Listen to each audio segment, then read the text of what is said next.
it means that in times of disaster, everyone matters. So we've been fortunate, I think, to capture a stellar presenter today, and we're looking forward to that presentation. Most of you know FEMA came about because there was a need for someone to be there when all other resources, state and local, have failed. People used to refer to FEMA as the cavalry because they kind of shows up when all else is lost. So as an area of the country where we are often operating with 2 or 3 disasters at the same time, I know it, but I have a challenge district because that district is not fortunate as many others, but we have some of the finest Americans you can imagine who live there. They just don't have all the opportunities as others, but nonetheless, they deserve all the benefits that this government can offer. So we can't take them for granted. We have to make sure that if the unfortunate happen, the help's on the way, and it's help in a meaningful way. I met the administrator on one of those events, and we're wrapping it up 3 years later. But had it not been for an enhanced effort, I'm of the opinion that community would not have been able to come back. So we're excited to have that. We'll talk a little more about it. But we have 2 of our co-chairs of the caucus here. Let me ask them to come forward. We have Mr. Kennedy from Buffalo, New York, in the room. We're so happy to have him, and please join us for comments.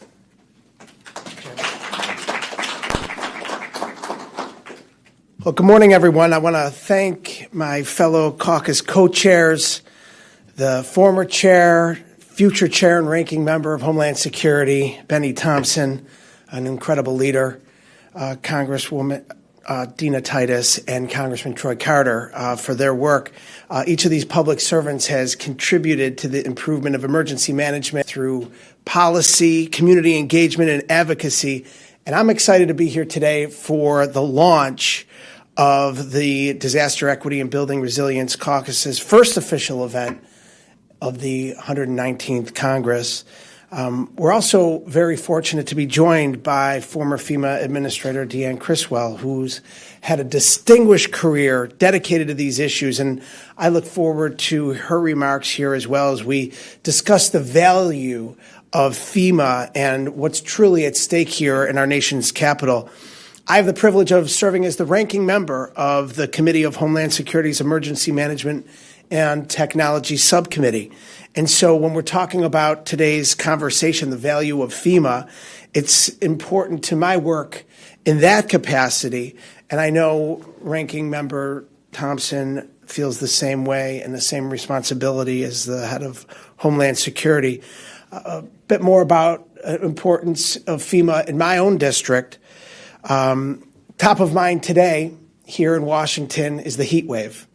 We're somewhere between 90 and 150 degrees, depending.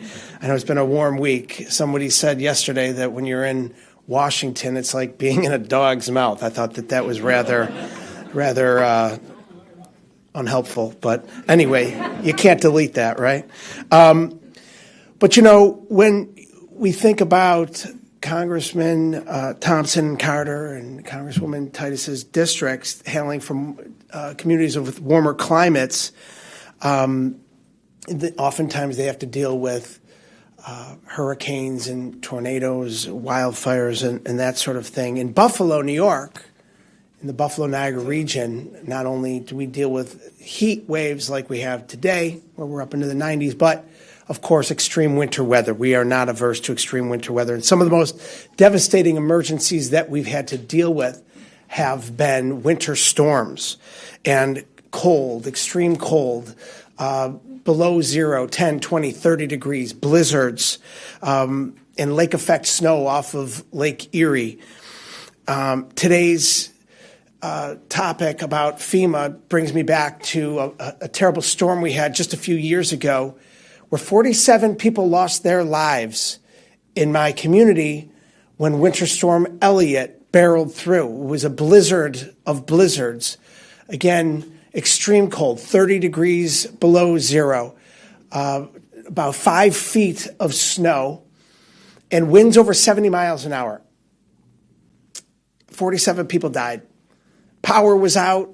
People were out caught in their cars. And when the wind and the snow and the cold is that much, you lose where you are.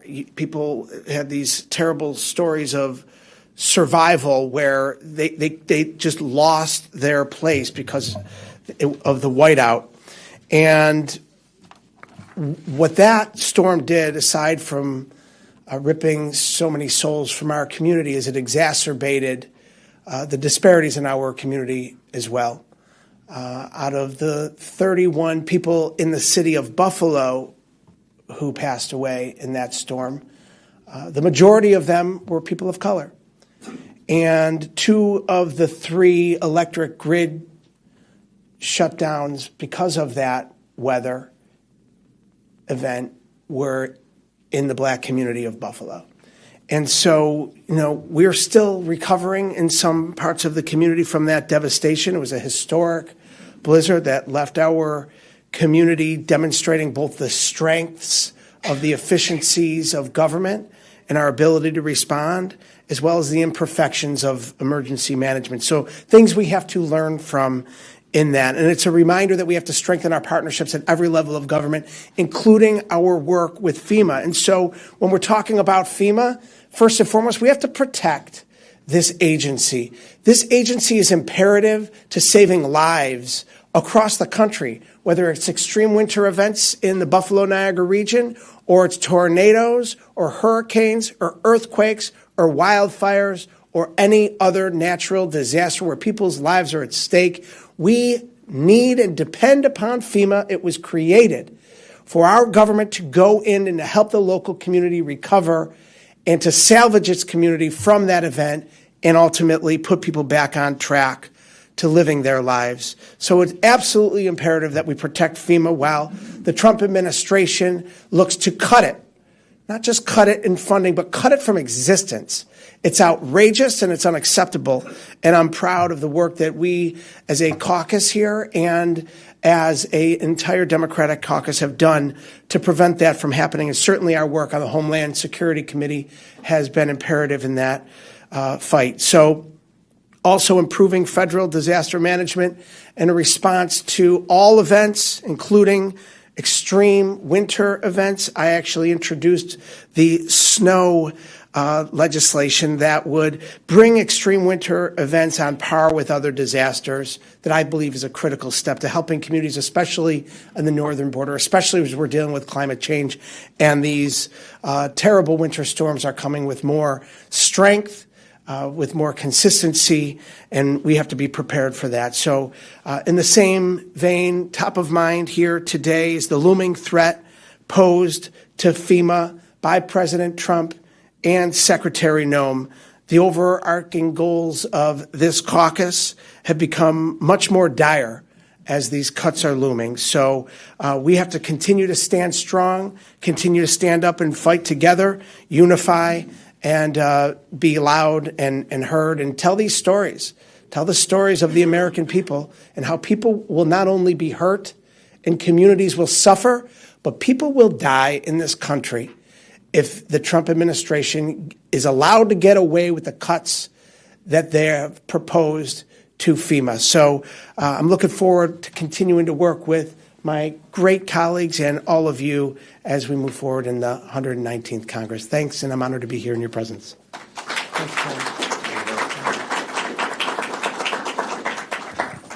We wanted at one point to decide whether we'd go to Niagara Falls or Las Vegas, Nevada, and we're still in debate as to one of our field trips. The reason I say that, the next person who's the co-chair is from Las Vegas, Nevada, and generally you get people ginned up when you say we're going to Vegas.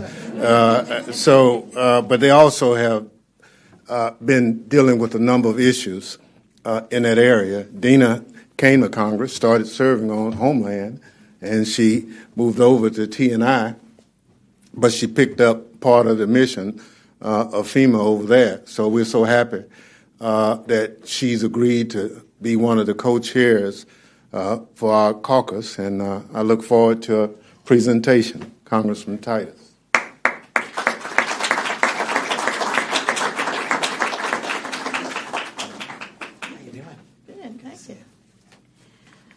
Well, thank y'all so much for joining us. You know, if Bennie Thompson says show up, I'm always going to be there. And don't let him fool you. He's not wanting to go to Niagara Falls. He's wanting to come to my district because we always have a good time. We do a lot of work, but it's always nice to have him there and to be joined by you. The snow is not what we have in Las Vegas unless we make it artificially just to create a scene or something. But we do have the heat. You mentioned this was like the dog's mouth. I hadn't heard that analogy. It's kind of, I don't know what it is, but it's cringy. But it's better than the one I heard that it's like we're the crotch of America. And I thought, you know, I'm not sure if they were talking about the politics or they were talking about the weather, but nonetheless, I'm going with what you had to say. And how great it is to have the former administrator here. I've been in the room in hearings and meetings with her, both in transportation and in Homeland Security, and she truly was just the most professional expert. And I had great respect for her because she not only talked about climate change and sometimes a hostile environment where the people didn't even want to recognize it, but how it was getting worse, and also justice, environmental justice, to be sure that when we're dealing with disasters, everybody gets treated equally, every family is recognized for the damage that it has to face, and they receive the same benefits in the same time. So thank you very much for your leadership on that. We truly miss you. You know, it's just a shame that we have to have a meeting to justify the existence of FEMA. We should be talking about how to strengthen FEMA and put more resources there and make it move faster and do better with states as opposed to justifying why it should even exist. Because we know without it, states are not going to be able to carry this burden. And if there's a storm in the district of one of these people who's been wanting to get rid of FEMA, they'll be the first ones to holler, where's my federal disaster money? And they'll be knocking on the door, and then they may have some regrets about what they've done to just emasculate this very important agency.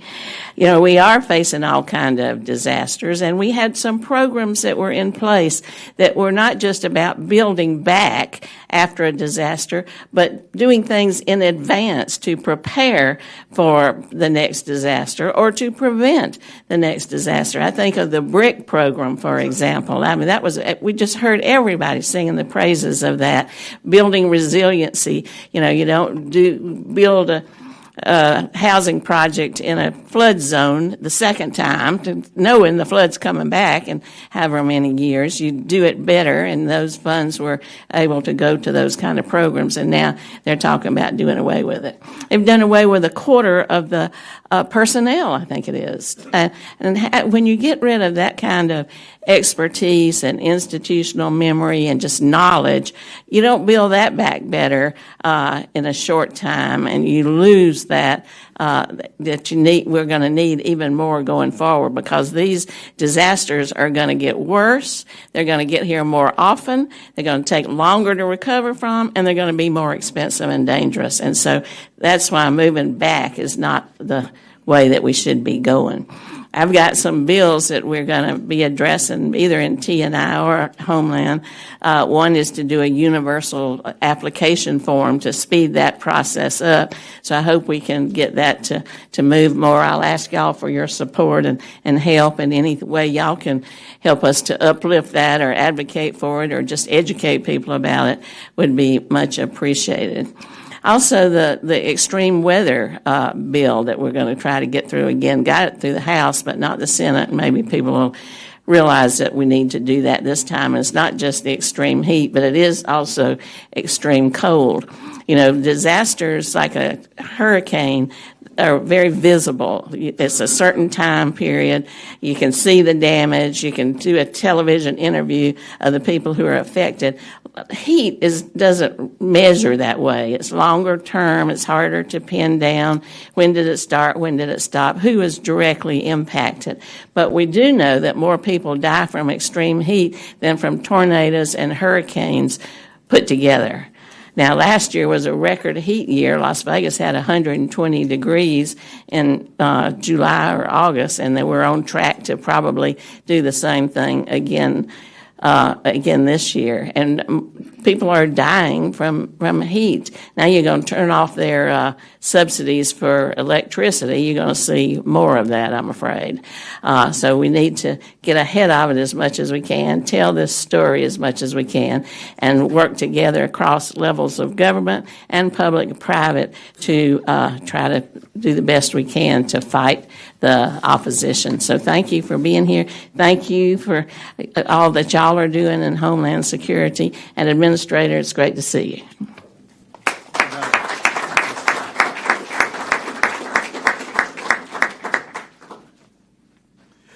Well, I'm not sure whether Niagara Falls or Las Vegas won out, but stay tuned. Thank you all again for being here. I think we are fortunate to have our speaker this morning. With so much happening around where FEMA will ultimately end up and the whole issue of the programming, but also this issue of diversity, equity, and inclusion has somehow become the blowtorch for tearing up agencies, not just FEMA, but HUD, HHS, all of them. So we'll talk a little bit about impact on FEMA. But as I said, I'm honored to introduce Deanne Criswell, who served as our FEMA administrator under the Biden administration. I talked a little bit about my experience personally, a community called Rolling Fork, Mississippi. Now, if you don't know where Rolling Fork, Mississippi is, I won't hold that against you. But she came down with the president and toured Rolling Fork, Mississippi, which was the really only incorporated town in a county that also had a hospital and other things, and all of it was devastated by a tornado. Severely impacted, but it's a high poverty area, an area that on its own, if you apply basic measurements, people would say, well, I don't think there's any need to do anything here because this community can't help itself. Well, I'm happy to say that within 2 days, we had a presidential declaration, unlike the months that it's taken to get similar declarations under this administration. But more importantly, we had a staff committed to the mission. The mission was these are American citizens who are in their time of need of FEMA to be there. So this notion that somehow FEMA is not needed at this moment is unfortunate. Look, I could tell you a whole lot about our administrator. Comes with stellar credentials. She's older than 22 years of age, unlike some people who are coming up in important places doing disasters and a lot of things like that. But the credentials are, she comes as a veteran of the Colorado Air National Guard and headed emergency management in New York City and Aurora, Colorado. So look, we're happy to have her. And as they say in my neck of the woods, administrator, just come as you are. Thank you so much.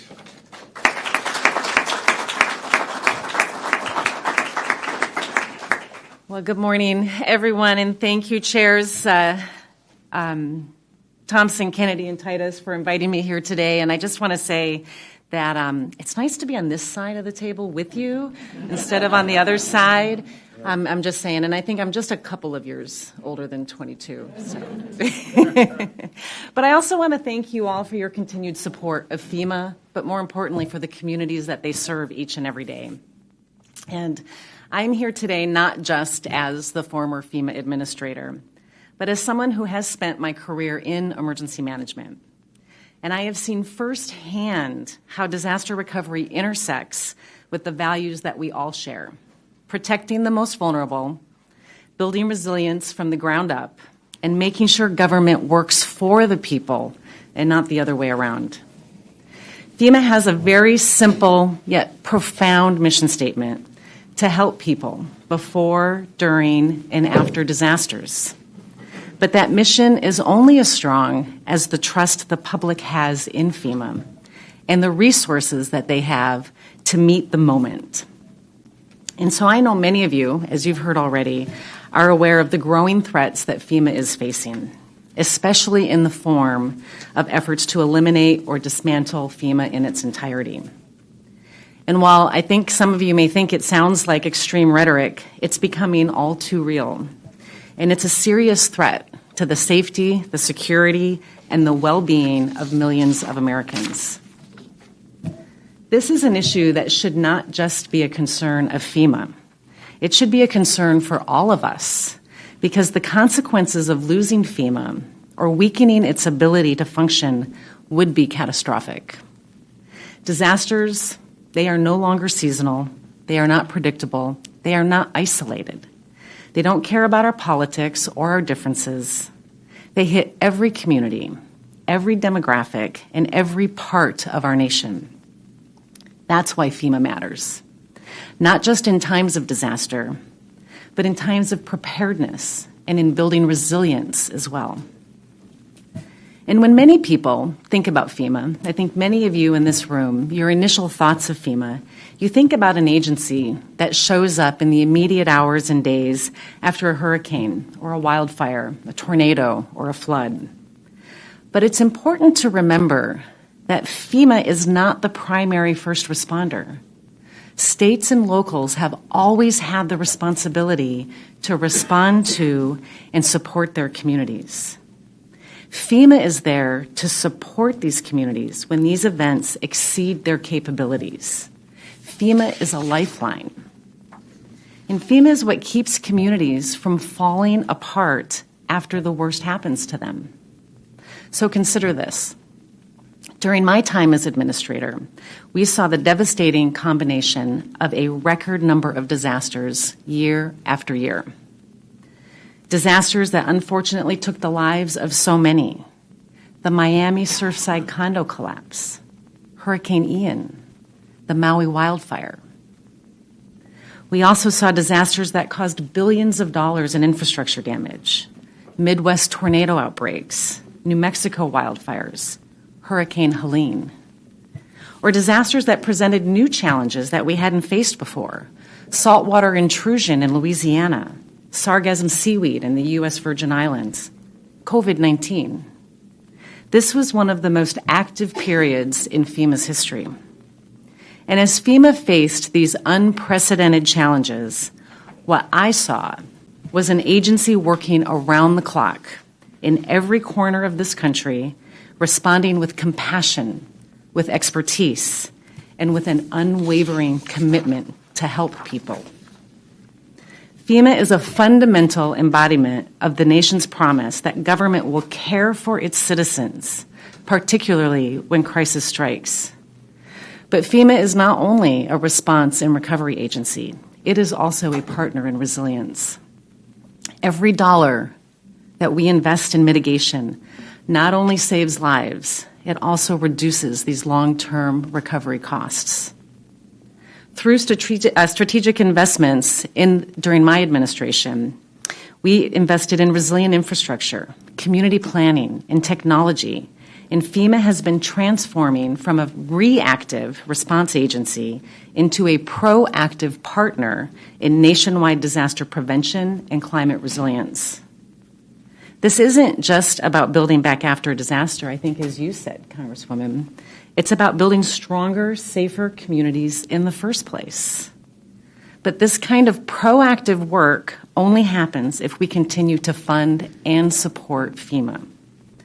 We're talking about the future of our nation's infrastructure, about resilience, and about our collective safety. Unfortunately, right now, that future is at risk. Let me be clear to everyone. Eliminating FEMA does not eliminate disasters. It just eliminates our ability to help the people that are impacted by them. So imagine the following scenario. A historic earthquake happens along the New Madrid seismic zone. And for those of you who aren't familiar, this area includes 5 states of Missouri, Arkansas, Tennessee, Kentucky, and Illinois. Homes are destroyed, families are displaced, and communities are left reeling in the aftermath. In the midst of this chaos, imagine a federal government that has been stripped away from the very institution that is meant to mobilize resources quickly and effectively. This is not just a policy failure, it's an abandonment of our fundamental national promise. I have seen firsthand how communities have rebounded through the coordinated efforts of a locally executed, state-managed, but federally supported operation. State and local leaders have always had the responsibility for managing disasters, but each individual state should not be asked to replicate the resources that the federal government can provide. What FEMA needs is more support, not less. FEMA needs continued investment in modernizing their systems, ensuring that disaster aid is delivered faster, more equitably, and with dignity. They need flexibility to address the unique needs of survivors, from language access to disability inclusion. And they need staffing and surge capabilities to match the scale of 21st century disasters. FEMA can't do this alone. They rely on partnerships across all levels of government, with the private sector, with the nonprofit community, and most importantly, with Congress. Because what the amazing women and men of FEMA do is a reflection of what we all value as a country. Beyond the tangible relief that FEMA provides, they are increasingly taking on a critical role in addressing the inequities in our disaster recovery system. This is a responsibility that is deeply important and something that I personally prioritized during my time as administrator. We expanded funding for communities most at risk, especially those that are often overlooked in times of disaster recovery. Low-income communities, communities of color, rural towns, tribal nations, they are often the hardest hit but have the slowest time in recovery.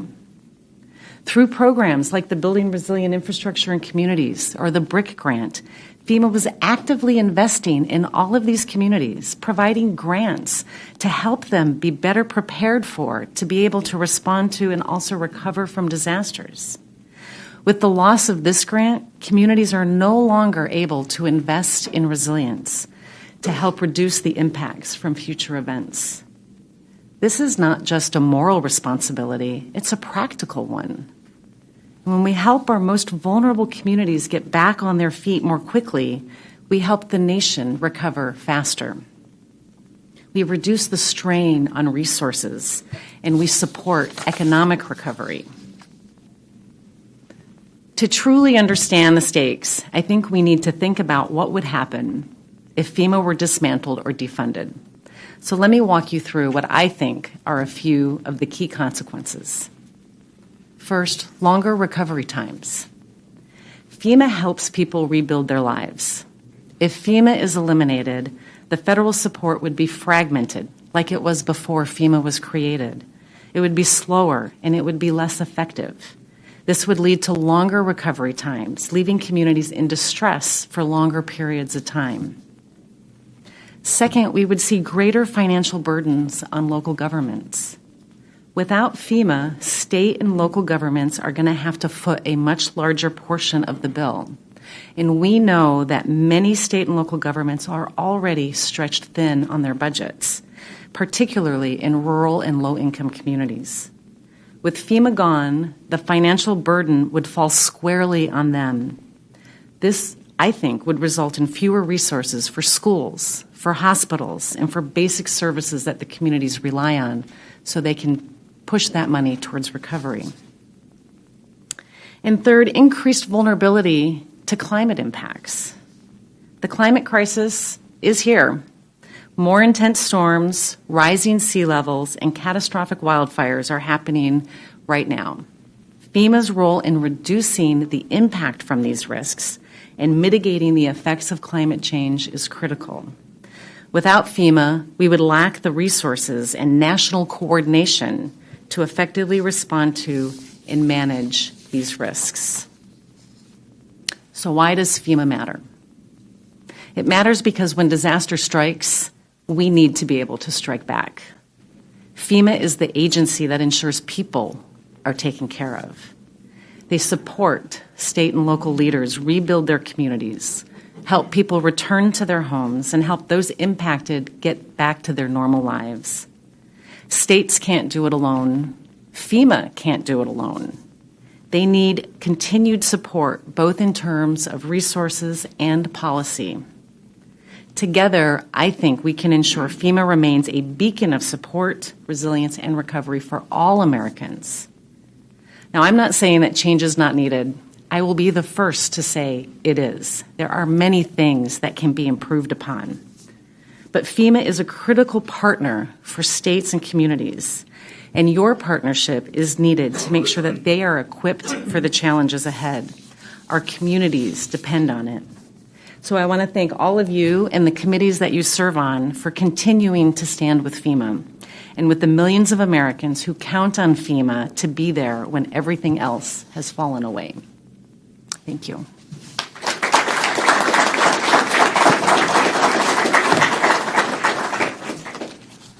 Well, thank you so much, Madam Administrator. I think you've kind of set the predicate for the conversation.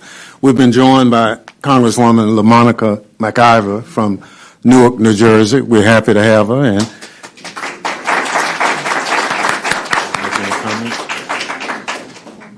okay, all right. Well, we'll do something daring this morning. We'll start off with a few questions, and staff will probably have a hissy fit, but we'll ask for some questions from the audience, if that's okay with you. Absolutely. Thank you. Okay. Got somebody here taking notes. All right. Thank you so much. And Vegas is still on the list. So, Madam Administrator, the Trump administration has rolled back many equity initiatives, including federal programs and government contract restrictions. However, the equity efforts that you led while at FEMA resulted in critical advancements such as simplifying paperwork for rural areas and improving access to service for marginalized communities. In places like Mississippi, where issues like heirs property was prevalent, and heirs property for most of you is a big deal. Not just in rural areas, but we found out in Katrina we had the same problem, the title ownership of the land, and FEMA had a convoluted way that at that point that unless you could get a clear title, there was nothing they could do to help. So I thank you for that. But also like in Puerto Rico, where access to translated documents is critical, equity-based policies play a significant role. If you speak Spanish and documents in English, I mean, it's plain and simple. So what impact will rolling back equity initiatives, in your opinion, have on communities that benefited from those reforms? Congressman, it's a really important question because it was a big focus and effort for my team during the last 4 years. And I had been asked this question a lot in many of the hearings that I attended. And one of the questions that I would get was, equity as the foundation of emergency management was the number one goal in my strategic plan. And I was challenged and asked, well, shouldn't responding to disasters be that? And my answer, I think, was simple. That is our mission. Our mission is to respond. Our mission is to help people. How we do that is what we put in the strategic plan. And I didn't really know anything about heirs properties when I came into the position, and I was educated, and it was really Mississippi and Oregon that were reaching out to me with some of the struggles. And what I learned by talking to our staff and our teams is how we were really applying this one-size-fits-all approach to the way people had to present documentation in order to be eligible for assistance. And so only those people that fit this very narrow guardrail would be eligible, but those that needed it the most had the hardest time.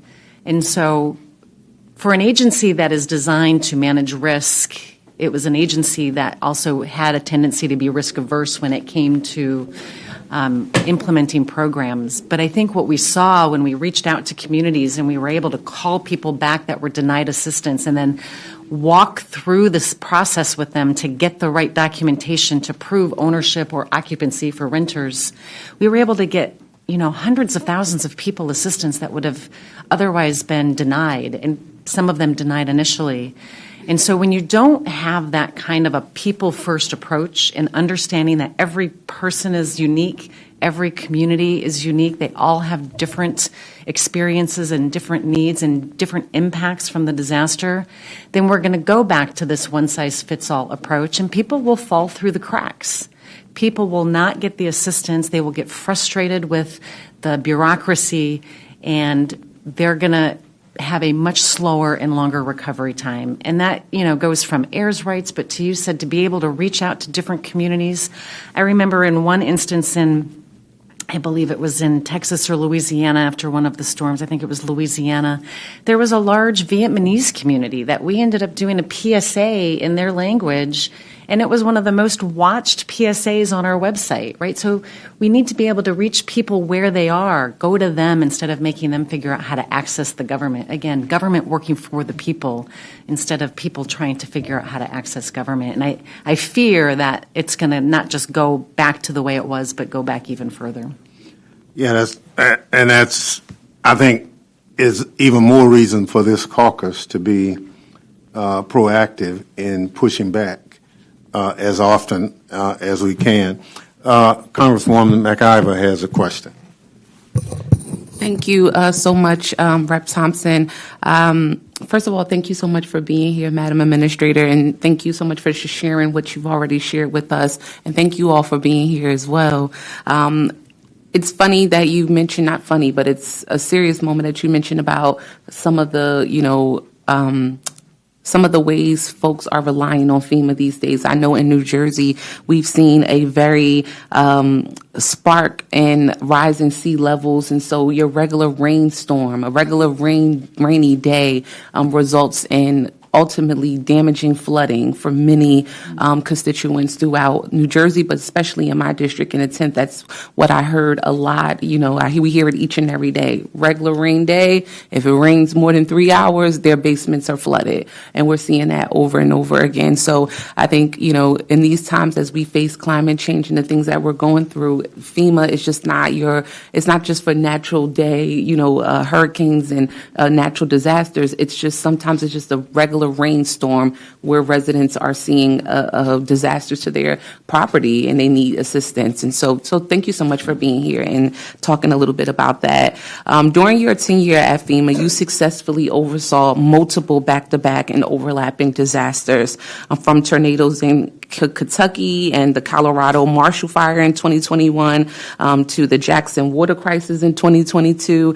Meanwhile, the first Trump administration fumbled the response to hurricanes Maria, Irma, and Harvey in 2017, COVID-19 and wildfires on the West Coast in 2020, and several other disasters.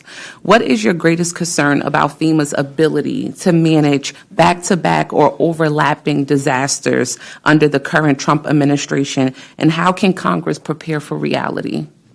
That's a great question. FEMA, they take a tiered approach to staffing. And they plan for back-to-back disasters. And there's several open disasters at any given time, but there's also 10 regions, right? And the regions also have staff that support the communities that were impacted within their regions and headquarters staff. And so you have this mix of the disaster staff, that's their full-time job, and then you have full-time staff. And when you end up with the back-to-back disasters, it takes the entirety of the FEMA enterprise to be able to pivot and go in and support multiple senior leader positions across a disaster. Hurricane Helene is a great example where it was 5 states, 6 states, I think, in the end that were all impacted, plus we had a record number of disasters open across the country. I think what I get concerned about is the loss of leadership at headquarters, the loss of leadership and staff in the regions, the loss of institutional knowledge and how to pivot from some of the open disasters without impacting the recovery in those communities, to be able to stabilize an immediate response for a new event that's happening, and then know when it's time to pivot back and then go back and support and continue the recoveries, because the recoveries don't stop. They still need the staff that are going in there. And so when you have less people, you're going to have less ability to actually fill those senior roles. And it's important to remember that the role that FEMA plays when they go into the response is to sit side by side with the state director and hear what the state director's needs are. And if the state director asks for a resource, then FEMA needs to be able to quickly respond and mobilize that resource to come support whatever that is, whether that's a search and rescue team or a hospital assessment team, whether it's commodities like food and water to be moved to a different location. You just have less people to accomplish the same mission, and so that means it's going to take longer.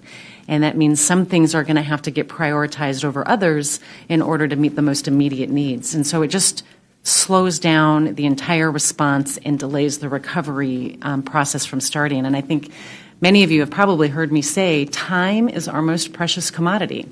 And I want to give Craig Fugate credit for that, because he's the one that taught me that early on, and he's right. It's the one thing we can never get back. And when you lose that, and when you have less people, that's the one thing you're going to lose. Things will still happen. They're just going to take longer, which means people are going to have a delayed ability to start their own recovery. Thank you so much for that. You answered like 4 of my questions already in one, and I'm thankful for that. If I can just follow up really quickly, co-chair, with just one more thing. You spoke about like the lack of leadership, right, and how that can impact. Can you elaborate a little bit more on the lack of permanent leadership of this agency, and why does it concern you? I'm sure it's like why it concerns us as well as members of Congress, because we've been continually talking about it and demanding that there be some permanent leadership there. But why does it concern you? Can you talk a little bit more about the concerns there? I think the biggest concern is the institutional knowledge, right? You're losing people that have had decades of experience in responding to some of the worst crises that our nation has faced, going all the way back to Katrina, going back to 9/11. These are staff that have been there through all of those and have been instrumental in driving change every time in the agency to make sure we can always meet the needs of the people that are impacted. And so when you lose that institutional knowledge, then you forget. And I've often said the further you get away from a crisis, the more you forget how bad it was, right? And so now that you have perhaps more staff that have never experienced a major event like that, they don't know the challenges that they had anticipated or that they encountered. And so you lose that ability to anticipate it. That big piece of the role of the emergency manager, whether it's at the local, the state, or the federal level, is anticipating what the second and third order effects are going to be from that disaster and being able to move resources in to get them ready ahead of time or to begin that recovery process. And so you lose that institutional knowledge. But you also have a leadership team that has no emergency management experience. And so that in itself, if you're a good leader, you should be able to tap into your staff and tap into the resources to be able to lead, towards a positive outcome. But if you don't have that expertise now to even tap into, it creates a greater vulnerability for our country to be able to respond effectively and meet the needs of our communities. Thank you. Well, thank you so much for that. And I just want to thank you for mentioning the equity piece, too, on it earlier on. I think, when, folks think about FEMA, they're not thinking about equity, and that's a really, really key part of the equity initiatives within that department. With that, I yield back. Thank you so much, Chair Thompson. Thank you so much. We've been joined by Congressman Troy Carter from New Orleans, Louisiana. And, Congressman, we were deciding whether we were going to Niagara Falls or Las Vegas. And New Orleans lost out. God dog it. Yeah, so It's just too cold. Yeah, right. It's just too cold in New Orleans this time. So if you want to give some comments right quick, we'll defer to you. Thank you, Mr. Chairman, and thank you to my colleagues, and thank you for being here, Madam Administrator. You never know how much we're gonna miss you, and sure we miss you now, and I think the country does. As we look at what's happening in America, and we look at the threats of decentralizing FEMA and the effects of FEMA at a time when we know that issues are not getting better, they're getting worse. Natural disasters are not bottoming out, they're at their highest level. They're not being minimized, they're being maximized. They're in places we've never seen them before. Storms come, they stay longer. They leave more havoc in their path. Yet this notion that we're going to punt this to the states and, oh, by the way, and give you less money, it just doesn't make sense to suggest that somehow when we now find ourselves in a position of the greatest threat that we've had from natural disasters, that we would roll back the efforts. Now, to be clear, we all have been in battle, and we have challenged FEMA to do better, to be better, to improve. Ms. Criswell was always at the table with us and willing to listen and to make those modifications on the spot in many cases. During Ida, we were on those phone calls every day, and sometimes we were calling audibles. We were changing as we were going to make it better, to make it more convenient, to make it easier for people to access resources. Now this notion that we won't even talk to you, we don't know what you're going to do. We hear that there's plans coming, but we haven't seen them. Here we are in the midst of hurricane season, and people are on the bubble wondering if this next big storm comes, how we're going to react. And the president has answers for that. He says, we're not going to do anything till next year. Well, hurricanes are going to come next year, and the year after that, and the year after that. No, by the way, there is such a thing as hurricane season. Some of them didn't realize that. I'm going to pivot just a second because natural disasters from Mother Nature are clearly a point that we're all concerned about, and I applaud my chairman, Thompson, for always being Johnny on the spot to keep us focused. I want to talk about something that doesn't necessarily fall into the guise of FEMA in your mind. But last week, the president hurled us into a war with Iran. And the president suggested, no, it's not a war because I just did one thing, now we're going to have peace. Well, in my neighborhood, if somebody slaps you, you slap them back. So I think it's safe to assume that there may be a slap back coming, and we should be prepared for that. With the quote-unquote downsizing, laying off of employees, removing of resources, decentralizing, or whatever other craziness they want to describe that as, what happens in the event of not a natural disaster, but a man-made disaster of a bomb or some chemical threat attacking one of our cities? What role would FEMA play in the role of providing emergency preparedness, resources, help, assistance, deployment of food, rations, just like it were a natural disaster? Could you elaborate on the dangers that we have when we are talking about dismantling such an important agency at a time of such uncertain unrest in America? I think it's important to remember first the foundation of emergency management to begin with, and that was one of civil defense. emergency management was born out of the duck and cover days and the nuclear threat and the ability to be able to warn and help individuals prepare for what that threat would look like. That evolved over many decades into our all hazards approach to preparedness to include man-made threats, nuclear threats, and then natural disasters, and natural disasters becoming the most prevalent because it's the one that happened time after time. But FEMA's role and mission in those man-made threats never went away.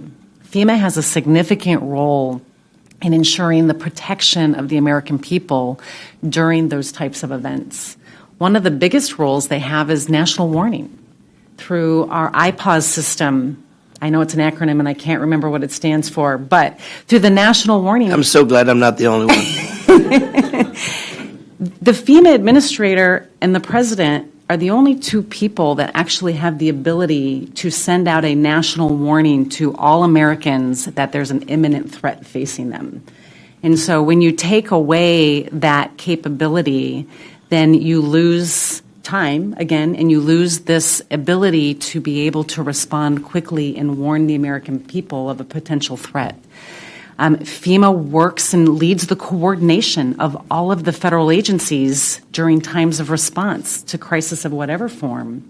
And what we were working on during my time was developing a national security emergency plan. While our DoD forces are going to be engaged in the defense of the nation, FEMA and DHS are responsible for the security of the nation, and FEMA would lead that coordination of all of the federal assets, and we were working in conjunction with the Department of Defense on what that would look like and defining the roles and responsibilities of each of the federal agencies and how they would participate in something like that.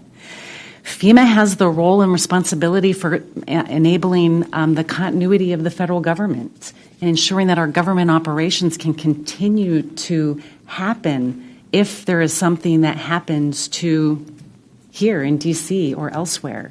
If you take away FEMA, how does that continuity of government continue to maintain? And that is one of the most critical roles that most people wouldn't think that FEMA has. And I think another big piece, though, as we're talking about trying to push things down to state and locals, FEMA works with them and provides preparedness to state and local emergency managers to write their own catastrophic plans. And many of those plans have been around nuclear attacks. New York City, Los Angeles, Atlanta.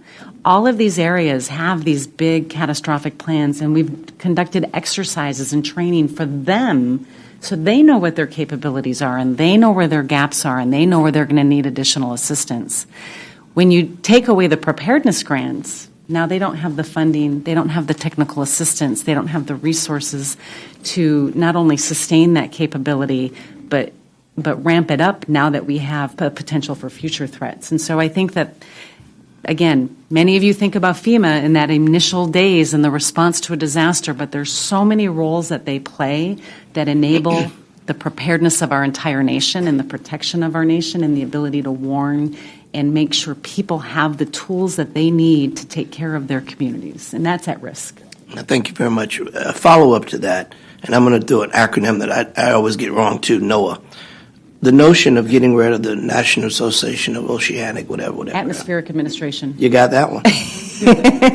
I work with them a lot. Help me make sense of what could there possibly be a rationale behind wanting to get rid of them?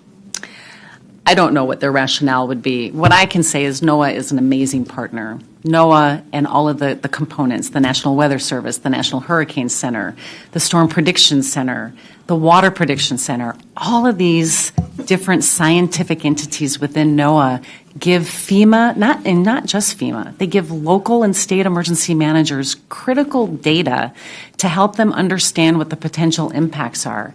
We see it as citizens in the form of warnings. We look at our weather apps and we see what the potential, rainfall and extreme heat's going to be.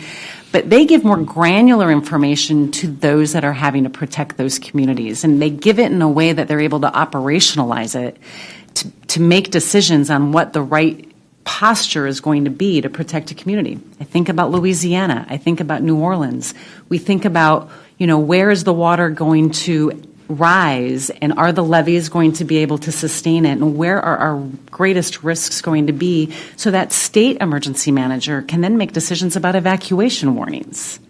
And they embed right in there with the state and the local emergency managers during these times of immediate threat. And without them there, and because they've had cutbacks, they have less staff to do that. They're going to continue to do their job because they give really valuable information and they care deeply about making sure people are warned.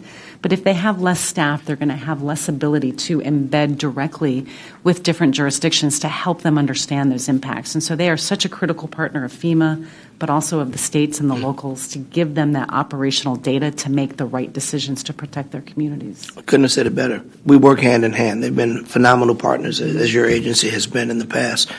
Another phenomenal set of partners for us are first responders. Mm-hmm. And we know that they depend greatly on DHA's funding in the form of grants. Mm-hmm. Those are on the chopping block. What happens in that sense? I mean, these are first responders who we say on any given day, we love our first responders. We support our first responders. We're there for our first responders.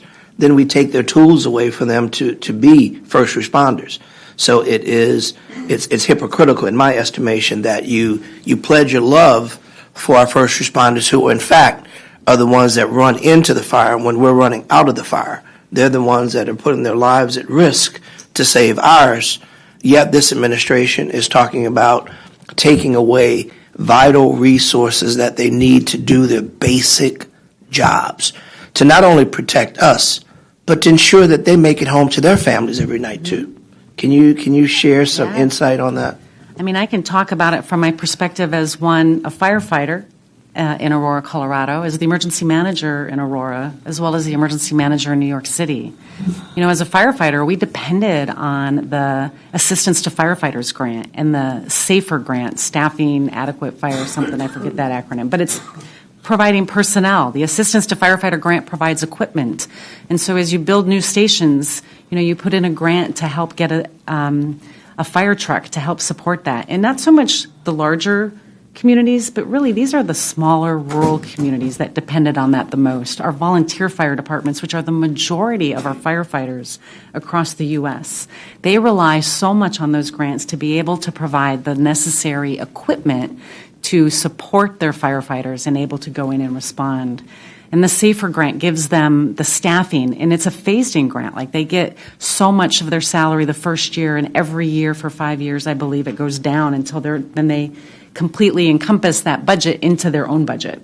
And so without those, you're going to see the most rural and volunteer fire departments not have the resources to keep up with the demand of the increasing threats that we're facing. But then from the emergency management side, dependent so heavily on the UASI grant and the State Homeland Security grant. Those grants not only provided the right resources to protect against terrorism, which is what they were designed to do, but remember, any consequence that happens from a terrorist attack is also going to happen from a natural disaster. And so this gave them the resources and the capability to both protect against terrorism, but also to protect their communities against these natural disasters. I have concerns today, Congressman, that they haven't put out the NOFO, the Notice of Funding Opportunity, for this year's Homeland Security grants for UASI or State Homeland.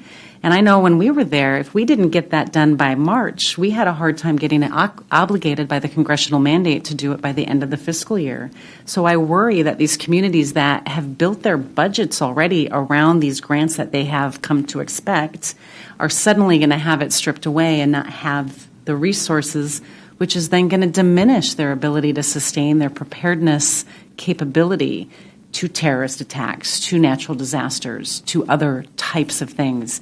And they fund some of the staffing that go in there. And so if you're asking the states to do more, but you're also taking away their only funding source that allows them to do more, then I don't know what you're accomplishing, because you're taking every asset of their support away.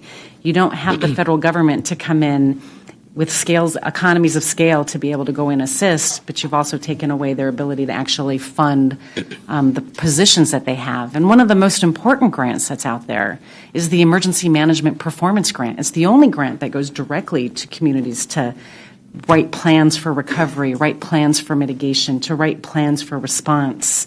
And it's a 50-50 match. It's the best investment that we make, right? Communities have a 50% cost share in that.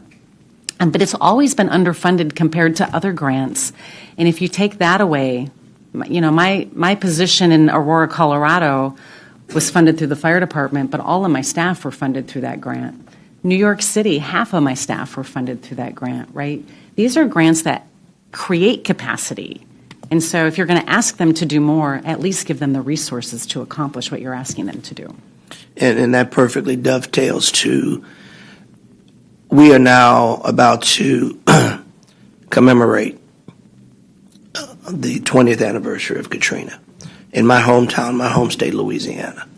But for, not perfect, FEMA's gotten far better since that time, but it was there.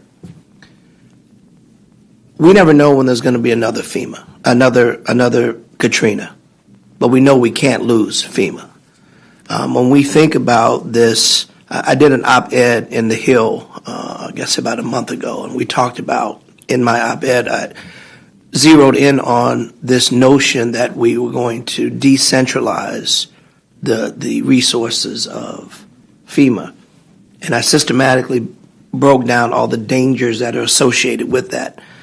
Chief among them are this notion that Elon Musk and Doge can come into an agency with a chainsaw and summarily just chop it up without thinking about the roles or tasks that they have. Here we are, nearly a month into hurricane season. FEMA's yet to show us any plan of how they plan to do more with less with the massive layoffs and cuts. Any light you can shine to that madness of the challenges that not only FEMA faces, but the risks that my hometown, Louisiana, and the people that have been resilient, but our resiliency is tough. I mean, you know, we've gone through from Betsy to Katrina to Ida and everything in between. We've had horrific storms, and they're not getting better. They're getting worse. So the notion that we can reduce resources, lay people off without even knowing their functions is dangerous. And I know I'm asking you questions that you're not at those tables, because if you were there, these things wouldn't be happening. But shed some light on what possibly, so the American people and the public will know to amplify the risk and the dangers that will come from these actions. What I can say is that the women and men of FEMA are extremely committed to helping people. And they have taken a lot of hits. They have had a lot of negative press, and it's an impact to their morale. It is, I think, a disservice to the hard work that they do each and every day. But I know that those that remain will do everything that they can to make sure that they are doing everything possible to help people after disaster. But it's not going to be easy. They have less people. They have more constraints, like having to get a contract over $100,000 approved first. In response, you don't have that kind of time. No. You have to be able to be agile. And that's one of the beauties, I think, of FEMA, is the ability to be agile and help out quickly and move resources as needed to support these communities. But I also have concerns about FEMA doesn't do this alone. FEMA is not a very large agency, and we are just one part of a large federal team that comes in to support communities. And so FEMA is not the only one that has lost staff. What is the support going to look like from the IRS, who typically supports our call centers? Your people, I'm sure, have told you across New Orleans that they waited on hold for hours. Well, one of the ways we would mitigate that is the IRS would help staff our call centers. And so we had surge capacity. Do they have the staff to do that anymore? I don't know. And not likely. And if they don't, or they're not capable, then that means those wait times are going to be even longer. And many of them have been reassigned from those tasks. Yeah. So they've been taken away. Well, listen, I came late, and then I occupied too many questions, so I'm going to yield my time back to the chairman. Thank you very much, Mr. Chairman. Thank you very much, Administrator, for being here. Well, thank you so much. Now, if you have a question, if you stand, there are mics. We're going to be daring right now, and and go with. I'm good. Okay. Please identify yourself. Good morning. My name is Sarah Morris, and I'm with iHeartMedia. We are the largest owner of radio stations in the country, and are partners with FEMA regularly on making sure that the communities that we serve are informed ahead of an event, and especially in the aftermath. And as you, I'm sure, know, radio, free, local radio, not only is the most trusted resource that people have to know what's happening in their local communities, but it is also the most resilient, so that when all of those other techie service, internet is down, cell service is down, all the other things that I know FEMA works with on a very, redundant basis, but we are the fail-safe layer, and we are local, and we are free, and we are relied upon by rural communities and marginalized communities. So we take that partnership with FEMA and that mission very seriously. We have seen, as you know, that radio is being taken out of automobiles, mostly AM radio at this point. AM radio serves as the backbone of the IPAWS, Integrated Public Alert and Warning Thank System. you. I had to look it up too. But the National Public Warning System, it's the fail-safe layer of that system. And so when, not if, but when all of those other services are down, free local radio is there. And we've seen it most recently with the Kentucky tornadoes, but especially in Hurricane Helene and the aftermath in Asheville and those whole areas. So just wanted to ask if you could make any comments about the importance of having local radio in automobiles, and really do appreciate your being here. Yeah, thank you for the question. I have been a big proponent, during my time as the FEMA administrator, but continue to be a big supporter of making sure that we have local radio, that we have AM radio. In the federal government, we have our own communication strategies, right? If the primary communication strategy fails, we have an alternate, we have a contingency, and we need to have, and that's to communicate with each other. We have to have that same strategy to communicate to the public. And so if your primary fails, your alternate fails, if you're down to the last ditch effort, you're going to have AM radio, and that's where people are going to be able to go and get information. And if you don't have every tool that is available operating at the level that it needs to, you're just creating a void and getting critical preparedness information out to communities so they can take the actions that they need, to protect themselves and their families after an incident happens. And we did see this in Hurricane Helene. And that was, for many communities, that was the only way they were getting some information. And so we have to continue to ensure that while these technologies are still available, that we don't get rid of them, because everything is vulnerable. And it's only a matter of time before we get down to that being the only one that we need. So I will continue to be your advocate in that realm. Thank you very much. Good morning, and thanks for being here. I'm Dr. Golda Downer, a professor in the College of Medicine at Howard University. And part of our role is to build the next generation of emergency managers through our students. We have some of our students here from the different states around the country as part of our one of our programs at Howard this summer. As the government sorts itself out, and I'm putting it loosely in that manner, I wonder if this is not an opportunity for us to do things in another way. As we go through this and each of the states continue to struggle and the disasters come, I'm wondering if we can tie ourselves to some of the academic institutions in the states. And right now, start to identify some of the disasters and the results of them. So when we sort ourselves out, not only do we have a playbook of what not to do, but a focused approach from the different states and the different regions in the country, what folks are doing, not only to continue to be resilient, but can tell us going forward, this is how we do this. So we're collecting data. We're looking at objective approaches. So we have something sustainable, permanent, and we can go forward on that. I wonder if this is not an opportunity. It's absolutely an opportunity, and it's always been an opportunity. The ability to be able to connect academia with operators has been a gap. And there is amazing research that's out there. And during my time, I was able to visit many universities and see the research that they do that would make a real difference in how the operators could make decisions. But what we lack is a structured way to bring the two entities together.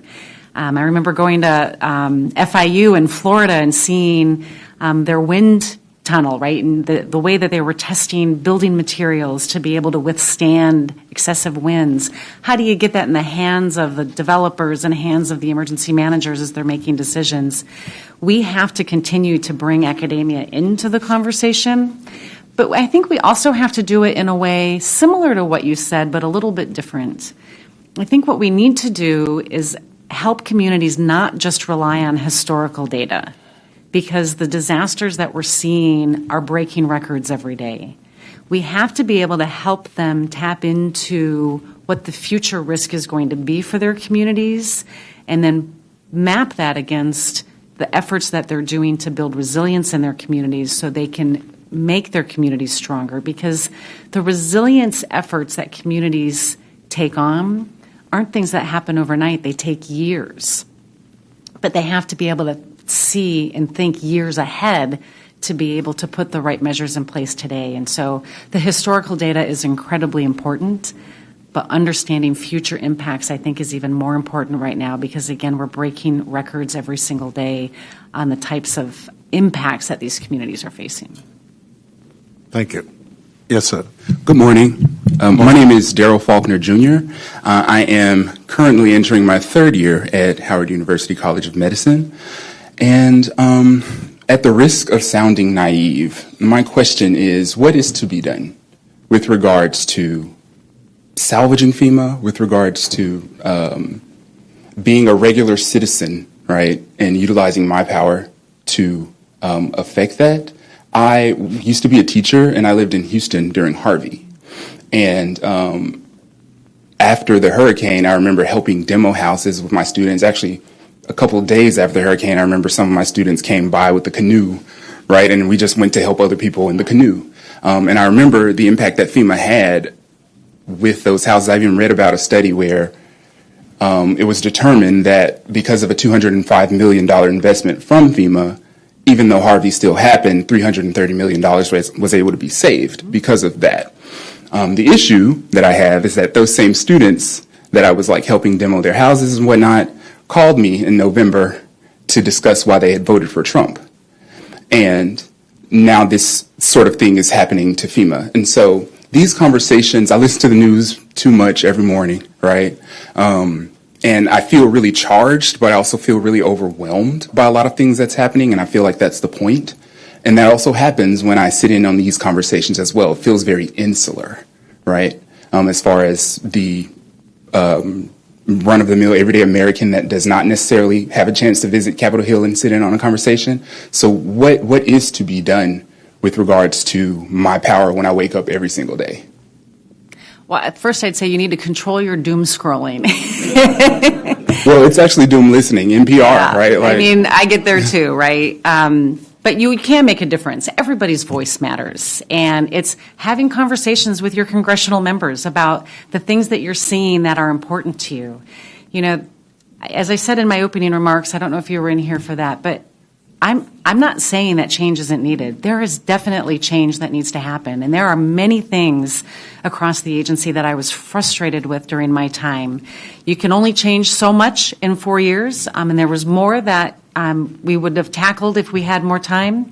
But none of it happens overnight. And so it requires thoughtful conversations. It requires partnership at all levels. It requires listening to the people that are going to be impacted by the changes, right? And having conversations with students, with residents, with congressional members, with the government officials at state and local levels about what are they frustrated with, what are they not frustrated with, and what would make a difference and then giving FEMA the ability to actually affect those changes. One of the things that I struggled with the most was we wanted to apply common sense approaches to many of the problems that we're facing, but language as it's written in statute doesn't always allow you to do common sense approaches. And so working with Congress, we were able to make some changes to some of that language, which made a real difference in our ability to help people. But those changes came from me going out and my staff going out and talking to residents about what they were struggling with and using that information to have a customer-informed approach to change. And that's what's needed. You have to have a customer-informed approach to how you want to make changes to a federal agency that, I will agree, has a lot of bureaucracy, but it has a lot of flexibility to get around it. And we were able to do that in many cases to get around that bureaucracy. But for it to be withstanding, you have to be able to make the changes in statute and the changes in regulation that allow that to be sustained beyond that administration. Thank you. Yeah, and one of the challenges that we run into is the culture of people saying, but we've always done it this way. Mm-hmm. That does not mean that that's the right way. That's right. and so I want to kind of bring us to where we are today. You know, we're in the midst of hurricane season. We think, nominee for FEMA, who's less experienced than the person who was pulled back. Mm-hmm. Now, does this lack of a permanent, experienced leader at FEMA concerns you like it concerned me? It does. I mean, when we think back to Hurricane Katrina, we think about there was not an experienced emergency manager in that position at the time. Hence, with the Post-Katrina Emergency Management Reform Act, better known to some as PCEMRA, right, it required that the FEMA administrator have at least 5 years of emergency management experience, executive emergency management experience, so they can use their knowledge, their skills, their intuition to help drive the actions that would be needed to support those immediate response needs, but also set those communities up for recovery.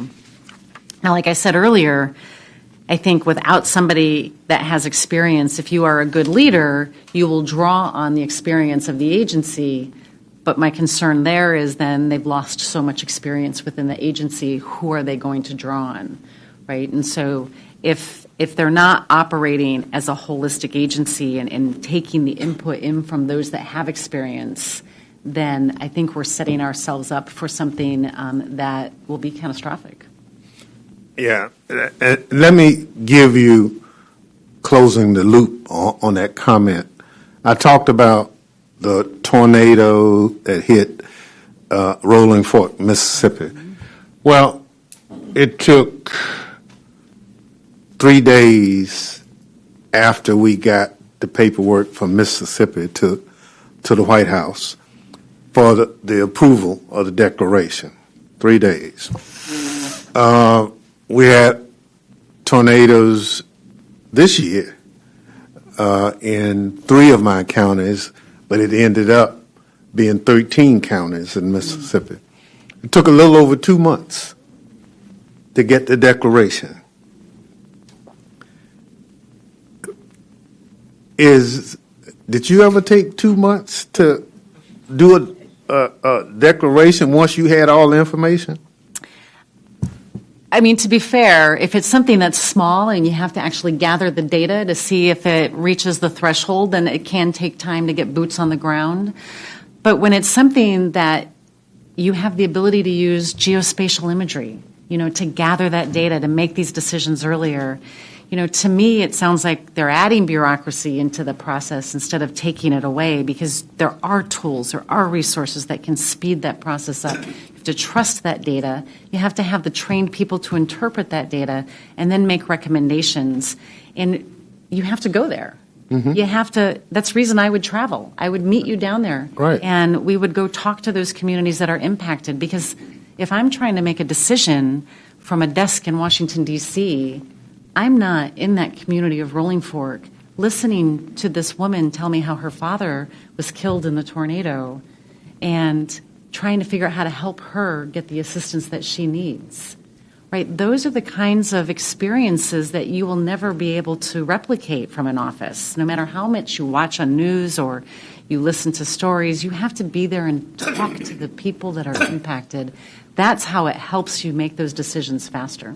Yeah, and the notion is many of those communities without FEMA's help and guidelines can't come back better. One of the stories we talk is we finally got planning and zoning approved in the community because they couldn't come back just putting things all over the place. And now the community looks planned, looked, based on FEMA's help in what you did, but the community didn't have the capacity to do it on their own. Yeah. And so... that's the intent, right? That's right. You bring in FEMA when it exceeds the capacity of the local jurisdiction. Yeah, and I'm very concerned that this notion that somehow we don't need FEMA at all, but nobody's talking about a replacement. It's like we'll just let state and locals handle that. But nobody is putting any meat on the bone so that communities can see that. And for what's happening now, a lot of my emergency managers are finally figuring out that something's not quite right, and they're beginning to talk, and I think that's part of the help. So let me just thank you for your time to come and talk to us, and thank the audience for their attentiveness. And I will more or less leave the closing remarks to you. Well, thank you. This has been just a really great conversation, and I appreciate so much, your continued support in FEMA, the programs that it has, the people, the amazing people at FEMA that work so hard to help these communities. They are dedicated. They are dedicated public servants that care so much for everybody that they try to help. And I have seen them leave their own families for weeks or months at a time to do the hard work of helping these communities rebuild. And I just want to thank them, each and every employee at FEMA, past and present, for the amazing work that you did and continue to do as public servants. Your country needs you, and I hope you continue to support them. Well, once again, thank you so much, and I'm sure we'll be meeting somewhere down the road.